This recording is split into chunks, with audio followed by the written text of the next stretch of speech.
What's up, legends, and welcome back to another card conversation or card convo if you do not like using syllables. The first episode I made of this mini series on the Houdini card, A Magician Never Reveals His Secrets, was so wildly successful that even my mom commented on it.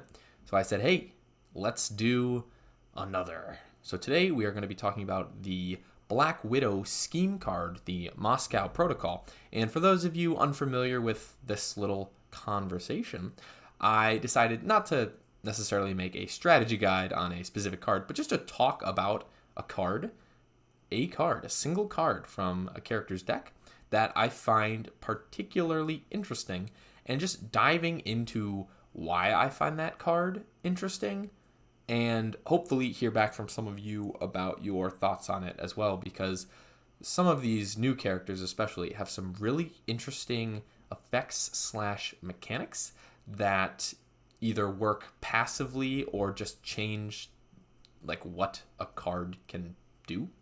And so I think Black Widow with her missions is a great example of this, but also the starting mission, the Moscow Protocol, would be a great conversation to have. So yeah, let me know your thoughts on this card in the comment after you watch the video, and let's dive right in. So the Moscow Protocol, it is a scheme for Black Widow. You have one copy of it. It has a 4-value boost, and it says mission: an opposing fighter took damage this turn. The mission requirement means that you can only play this scheme after the actual mission has been completed. So you can only play this after an opposing fighter somehow takes damage on your turn already. And the effect you get when you fulfill the mission and play the scheme is draw one card and gain one action, acquire a new mission. So that in it of itself is not super amazing, but what really makes this card different is the text in yellow at the bottom. It says start the game with this card in your hand. And that text is basically what Black Widow's ability card says. Your whole ability is that you start the game with an extra card in your hand, and it's a specific card in every single game you play as Black Widow. And that can lead to some interesting game states right off the bat for you, starting on your first turn, or perhaps even your opponent's first turn. But before we dive further into those, I just want to give a quick shout out to all my patrons. Woohoo! I'll try saying their names as fast as I can and make this a continuing thing that I will someday regret when I have 7 or more patrons. But we have Snuggle, Sad Royalty, Zero Skater 12, Octo Puppet, Sam Crane, and Lucio, who are all amazing, awesome people. And if you would like to see your name up on the screen and contribute to the baked goods bakery of YouTube awesomeness, there will be a link in the description down below. But thank you to all of these wonderful people for helping make this video possible. They are also, right now, if you're watching this at like an August early 20 day, the Sun Wukong strategy guide is like out there, except it is available to my patrons to watch like a week early. So further incentive, a little breadcrumb trail leading to the oven of baked goods video creation. But yeah, that video will be out in like a week for all of the non-patron wonderful viewers of the world. So let's continue talking about the Moscow Protocol. And woohoo, there is more room at the bottom of the screen for my beautiful face, and so you will be graced with its presence for the remainder of this video until I need to get it out of the way when I show the final thoughts meme. So anyways, starting with the start of game effect at the bottom in yellow, your opening hand is now 6 cards, which means you basically start the game with initiative. If you're unfamiliar with that term, Zero Skater 12, one of my wonderful patrons, actually made a whole video discussing like competitive strategy jargon. An initiative is one of the most important ones to understand, I think. It basically means in a game, whoever's hand is going to fill up with cards first has to act first. They have the initiative, because if they don't act and then the opponent runs away, they will usually end up overdrawing somehow and have to discard a card at the end of their turn and lose a lot of value. And if that happens repeatedly, you're kind of just shooting yourself in the foot.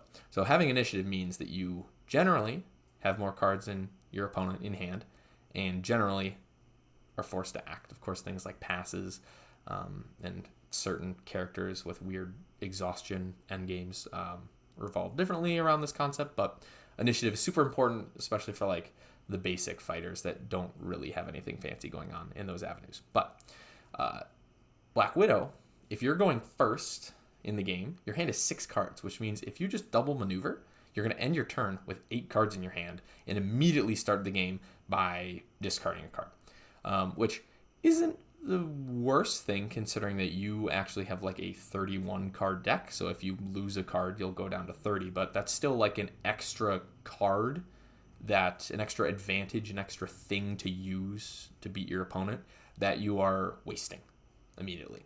So generally this card means that if you are going first, you should be basically attacking your opponent on the first turn, because if you don't, you'll discard a card.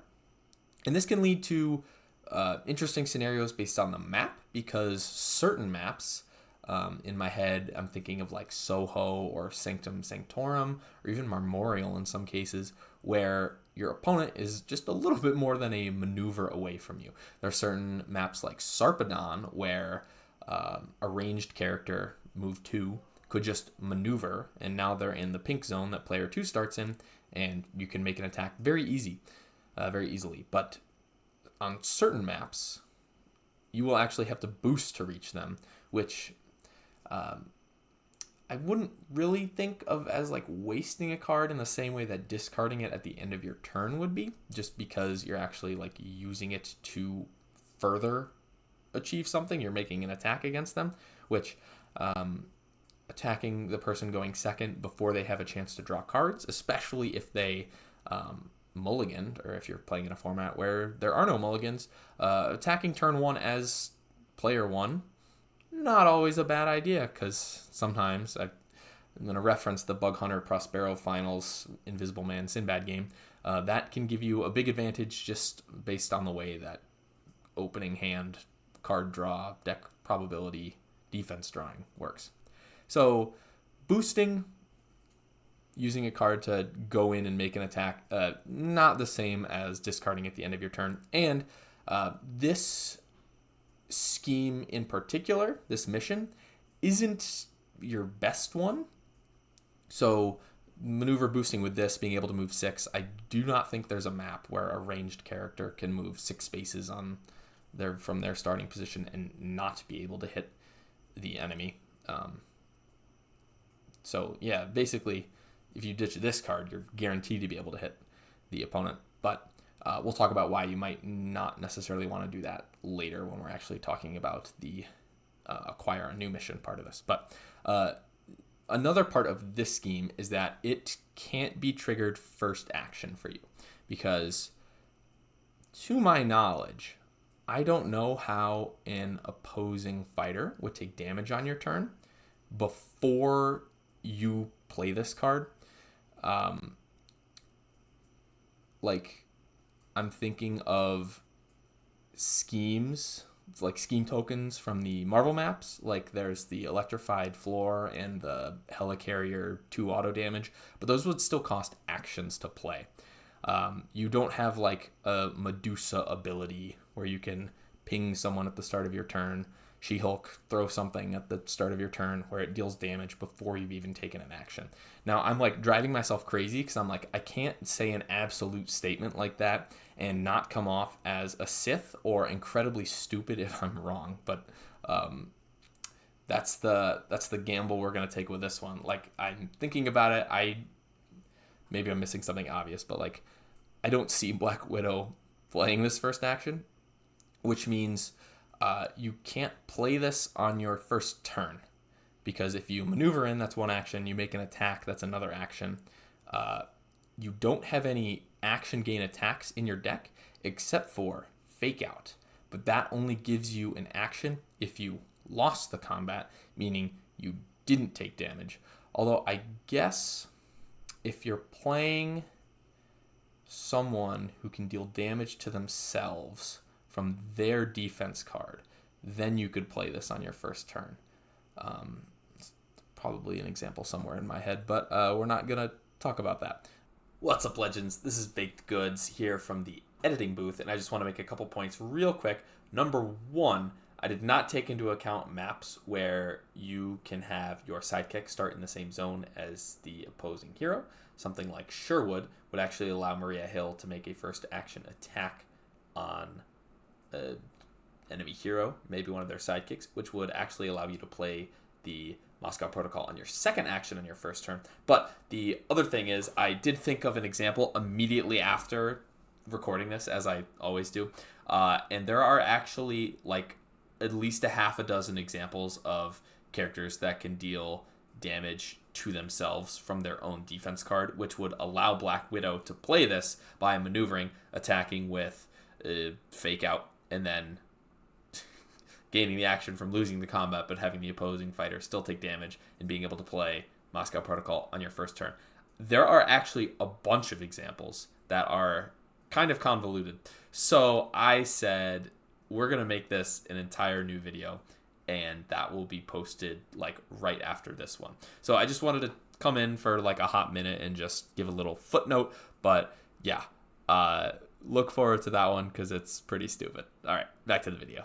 You're still not able to play this first action though. So it can be slightly awkward having like this specific mission in your starting hand, especially because it does actually draw you 2 cards if you are somehow able to play it on the first turn, which might lead to further overdraw. But this mission isn't particularly powerful by design, I think. This mission is kind of meant to get the ball rolling and get other missions not online, but the effect is draw a card, gain an action. So you're attacked turn 1, dealt some damage. This lets you kind of replace the card you attacked with and then replace the scheme you played. And it gives you another action to maybe keep pressuring with the new resources you have and keep the momentum going by giving you a mission. This tutors a mission, which is a card game term for basically just like being able to search your deck for something. I knew the phrase tutor, but I didn't know like why I knew it, and then I googled it, and the top answers were like, oh yeah, it's for Magic the Gathering. And one of the comments, I think it was on like a Reddit post or something, was like, literally every board game, card game term that you can't think of why it's called that because of something from Magic the Gathering. So credit where credit is due. And so this tutors a mission, which it doesn't let you search your deck, but it basically just draws you the furthest to the top of your deck mission card that's still in your deck. And that is good because your missions are insane. You have one that deals 2 damage to everyone in your zone, one that deals 2 damage to all your opponents on the board, one that makes your opponent discard 2 cards, and one that draws you 5 cards and makes your opponent discard a random one, all while acquiring you a new mission after the fact. So the way missions work is that you basically you play one, you get a new mission, and then you focus on playing that. And there are only 5 missions in your deck, and for a character who's like not particularly special outside of her missions, not having access to one at the start of the game would be bad. It's the main reason why characters like Sinbad and Bruce Lee, even though they have 6 or 7 cards that are all generally the same and do the same thing, not being able to actually play those cards, which is like a good chunk of your power budget for the deck because they might be buried, is a big weakness of them. And so Black Widow having this card, which gives her access to missions, which are basically her ability, is amazing because it means that every game you'll pretty quickly be able to play this and immediately acquire a new mission and get a very strong card that your character is built around and be able to use it in that game. You'll never have a scenario where your 6 Jeets are in the bottom 10 cards of your deck and you spent the whole game not really being able to do anything because you didn't have the cards that your deck was designed to play a bunch and win with. If Black Widow just had a 5th mission that instead of this card was like the Berlin buffoonery or the Netherlands nonsense, something like that, that was better than this card and on par with the other 4 effects, but didn't start in your hand, I think she would be a lot worse because it would make her actual game plan of play missions a lot harder to get started. So while this card is not particularly powerful in it of itself, it gets your game plan going and it helps you immediately just keep pressure, get your good cards, and start winning faster in the game. And this is definitely a very underrated card because I don't think people realize that. They're just like, oh, this is kind of like a chud mission that starts in your hand. It makes me have to do something on my first turn.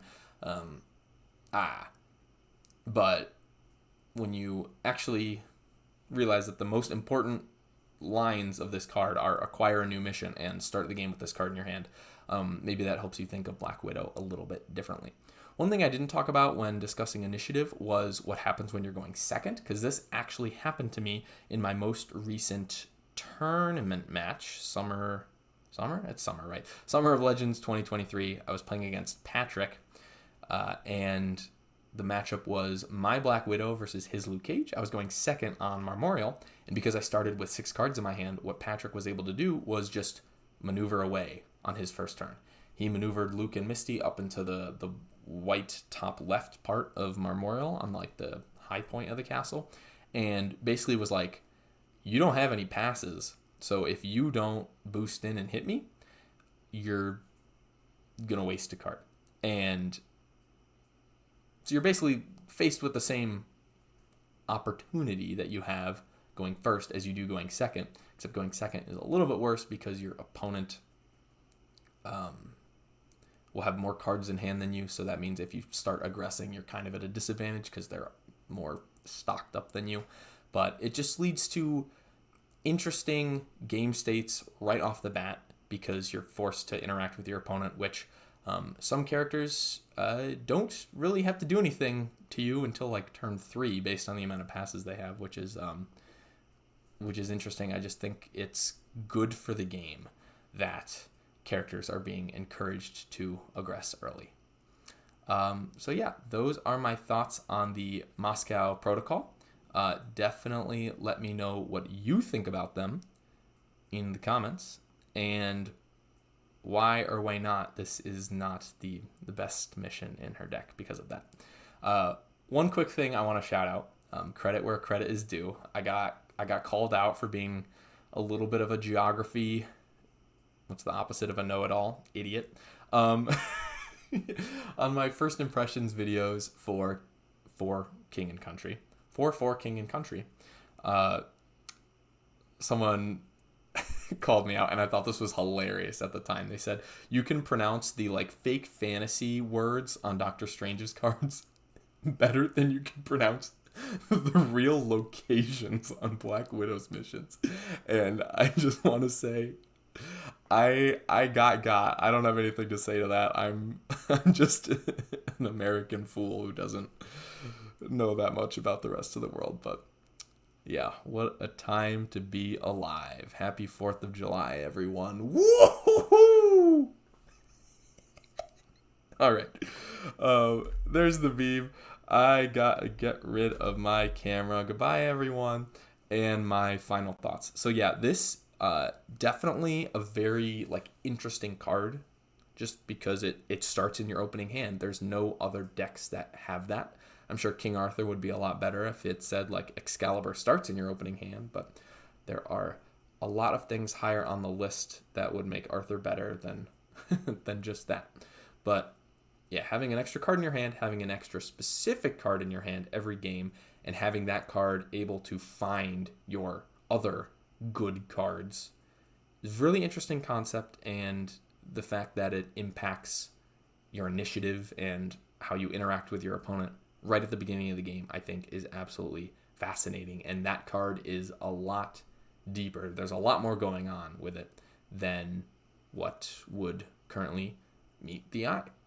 So yeah, I just want to leave you guys knowing that I can, in fact, pronounce Budapest. It's like the Kinshasa, whatever that place is, or the Firenze. I will look up how to pronounce those after this video, and hopefully make a short proving that I can. So yeah, thank you so much for watching. Please join me in conversing about this card in the comments down below. Happy fake kind of meta Monday. And as always, like, subscribe, don't forget to hydrate. Check out my Patreon page if you would like. Check out my new podcast with Zero Skater 12 called SkateGoods. And as always, yeet!